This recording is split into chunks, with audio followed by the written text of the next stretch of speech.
Alors, nous voilà aujourd'hui pour un sujet assez simple concernant MDT, la création ou la personnalisation ou même la mise à jour d'une image de démarrage.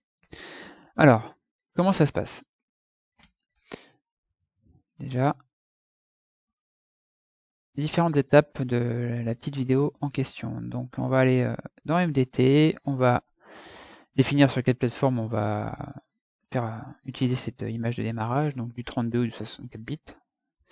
Ensuite, on va paramétrer tout ce qui est WinPE, donc on va changer la description de l'image, c'est ce qui va s'afficher quand on va démarrer sur notre serveur de déploiement d'image.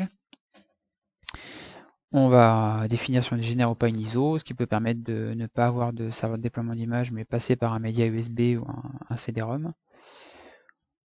On va changer l'image de fond MDT, celle qu'on voit la plupart du temps pendant le déroulement des séquences de tâches. Ensuite, on va générer cette image de boot ou la mettre à jour si on en a déjà une qui est existante. On va l'intégrer à notre serveur de déploiement d'image. Dans mon cas, je suis du full Windows, donc c'est un serveur WDS. On va créer du coup l'image de démarrage sur laquelle on va aller faire pointer celle-ci sur l'image qu'on a générée juste avant. Et ensuite, on va la tester. Donc c'est parti. On y va. On va sur notre serveur MDT. On lance déploiement Workbench, donc MDT. Voilà, on arrive sur une séquence de tâches, mais c'est pas ce qui nous intéresse. Nous, ce qu'on veut, c'est les propriétés générales du partage du déploiement. Donc, comme je disais tout à l'heure, on définit la cible des plateformes qu'on veut supporter. Donc, moi, par défaut, je décoche x86 parce que là, dans notre cas, c'est du Windows 10, donc on veut juste du 64 bits. Ensuite, dans WinPE, on se préoccupe que du coup de 64 bits. On change la description de l'image, dans notre cas Windows 10. Moi je génère une ISO, parce que ça peut toujours servir si on a le WDS qui crache par exemple, ou peu importe, enfin bref. Si on veut pas monter de WDS, donc on peut passer par un média USB sans avoir à monter ce service. Voilà, on met un nom cohérent. On change l'image de fond. Donc on va aller dans le dossier, donc ça se trouve dans les outils de déploiement. Il y a un dossier sample. Par défaut, l'image de fond c'est background.bmp qui ressemble à ça, un truc assez sobre qui passe partout.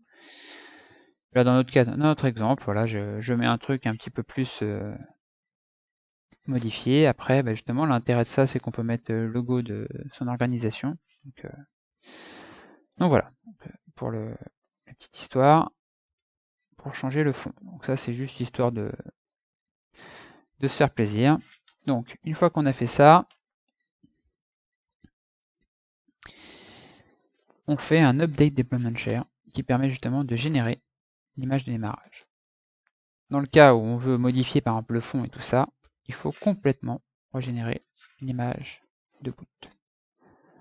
On y va, on lance, c'est un petit peu long. Alors on voit qu'il a passé x86 parce que du coup je lui ai pas demandé de le faire.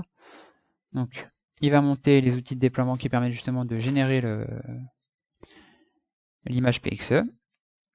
Donc on se retrouve quand ça arrive au bout.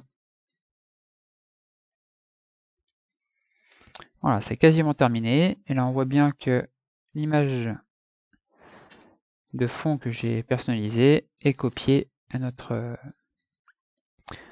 image de démarrage. Donc je remets une petite pause parce que c'est des trucs hyper longs, c'est assez pas intéressant. Voilà, ça vient de se terminer. Donc on peut regarder les différentes... en fait, tout ce qui s'est passé est visible au niveau du script. À la fin, il m'a bien généré mon ISO. Donc on peut cliquer sur Finish. Il m'a bien généré mon image. Maintenant, on peut aller dans le serveur de déploiement et intégrer notre image de démarrage. On y va, on va sur notre serveur. Alors, moi, c'est la même machine, donc du coup, il n'y a pas de folie. J'ai pas d'image. On ajoute une image de démarrage. On va chercher le fichier. Par défaut, c'est dans le dossier de partage deployment share. Il y a toujours un dossier qui s'appelle boot. Et on va chercher le fichier .wim lighttouchpxe avec l'architecture. Là, on n'a que du x64 que je lui ai demandé de générer celui-ci. On le choisit.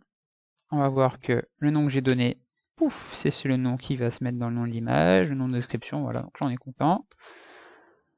Voilà, il nous résume tout ce qu'on va faire et il a fait avaler à notre serveur de déploiement. Donc ça met un petit peu de temps, ça va quand même assez vite parce que c'est en local. Donc voilà, on est prêt à accueillir des postes qui voudraient démarrer en PXE. Ils vont booter sur cette image qu'on met à leur disposition. Donc maintenant on y va, on va démarrer une petite machine, on va jouer avec, on démarre sur le réseau. Voilà, il trouve notre serveur de déploiement, on est heureux. Comme toujours, ça met toujours un petit peu de temps. Donc là, tout marche nickel, pas de problème réseau, on est au top. Ça charge le fichier qu'on vient de faire greffer à notre serveur de déploiement d'image. Voilà, toujours un petit logo Windows, donc ça, je pense que ça peut changer par défaut, mais on n'est pas en mode custom à fond. Ça charge gentiment. Ça va nous mettre la petite image qu'on a greffée.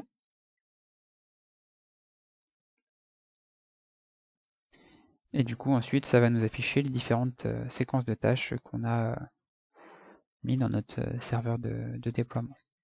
Voilà, enfin, en fonction des différents paramètres qu'on a mis dans les fichiers customsetting.ini ou bootstrap.ini, on peut avoir la page de bienvenue et tout ça. Donc voilà. Donc la suite au prochain épisode.